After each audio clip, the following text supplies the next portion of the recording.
Good afternoon, music world. John here from What's Spinning, here tonight to rank the studio albums of Oasis. I've been doing, these discography rankings for a few months now on the blog, and I figured that this month I would do this as it seemed appropriate, as the band has recently reunited after many, many years, which is something that I never thought that I would see in my lifetime personally. And they're also a band that mean probably more to me than I feel like most people realize. They truly are one of the most important bands that I've ever laid my ears on. So for today, I'm going to be ranking their studio albums. Now, I initially thought that it would be interesting to kind of throw in, things like Beady Eye and Noel and Liam's, both of their solo careers respectively. But ain't nobody got time for that today. We are going to be just chatting about their legendary studio albums, all 7 of them ranked from their least favorite of mine to my all-time favorite. So without further ado,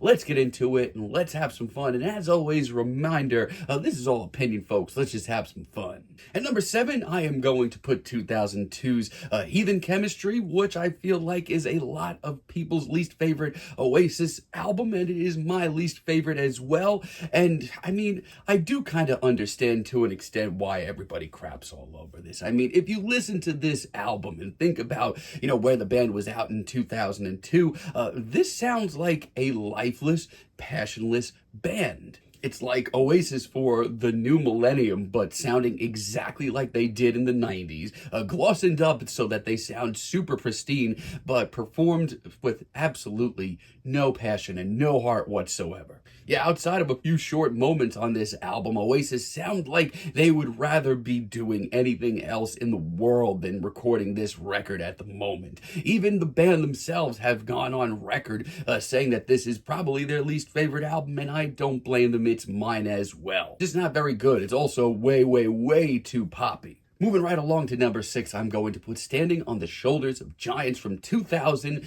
This is a weird one. It's a stinky album if I've ever heard one. I mean, it's just such an odd release from start to finish. For the first half of this record, I feel like Oasis are gung-ho on saying, this is our new sound for the year 2000, but doing absolutely nothing different and being shocked when you hear the same results. As far as I'm concerned, the first half of this recording is Oasis's Wallpaper Music album. It's just kind of there. But I will say this, though, the second half of the record is actually not that bad. I've always been a huge fan of tracks like Gas Panic and I Can See a Liar. Some of the later Noel ballads are actually really nice as well. We also, very late in the record, get almost some psychedelic influence, which is pretty cool. And while not a perfect record, I also find it interesting that you do sort of see the seeds for each brother's solo careers respectively on this record. It's just not very consistent, not even close. At number 5, I'm going to put 2005's Don't Believe the Truth, and honestly, I don't think it's that bad of an album.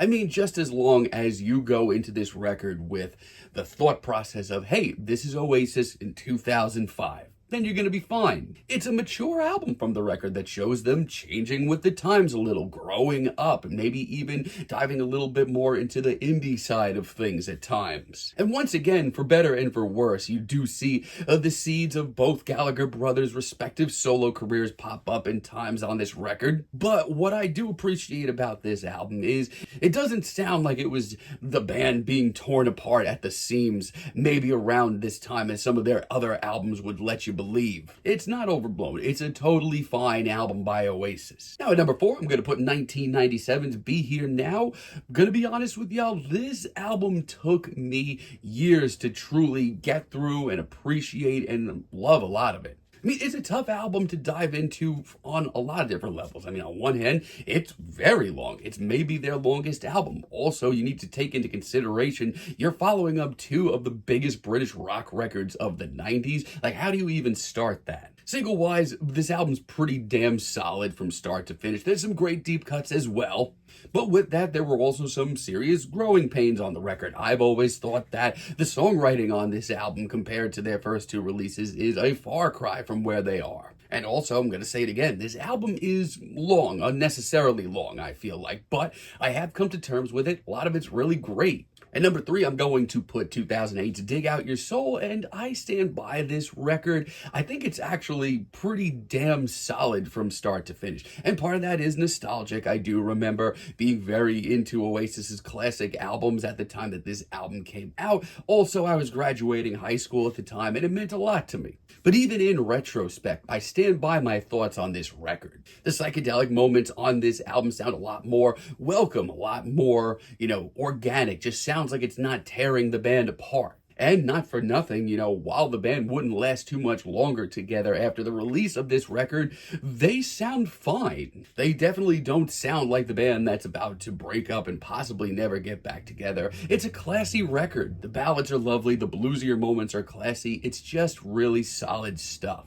Now at number 2, I'm going to put 1994's Definitely Maybe. And between 2 and 1, it's probably a lot closer than you think. I mean, I interchange this with What's the Story, Morning Glory all the time. But I stand by this album's placing. This is just a hell of a debut record. Immediately, the band's songwriting and ability to write a hook is just way, way, way above the bar of what was going on at the time. The singles are timeless, from Live Forever, one of the best ballads of the 90s, also the alternative rock monster that was Supersonic. But it's a lot more than just that. There's some great psychedelic cuts like Columbia on here, also Slide Away, which is one of my deep cut favorite Oasis tracks ever. There is a lot to love.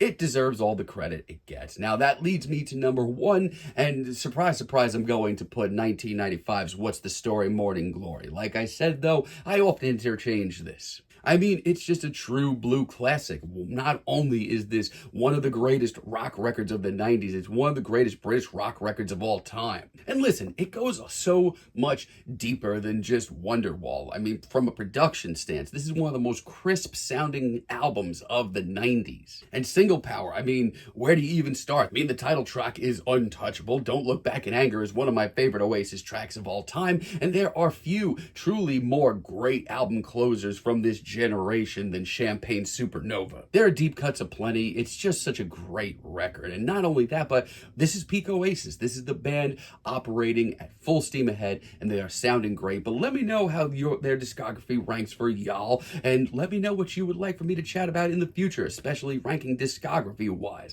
And until next time, have a great day, friends.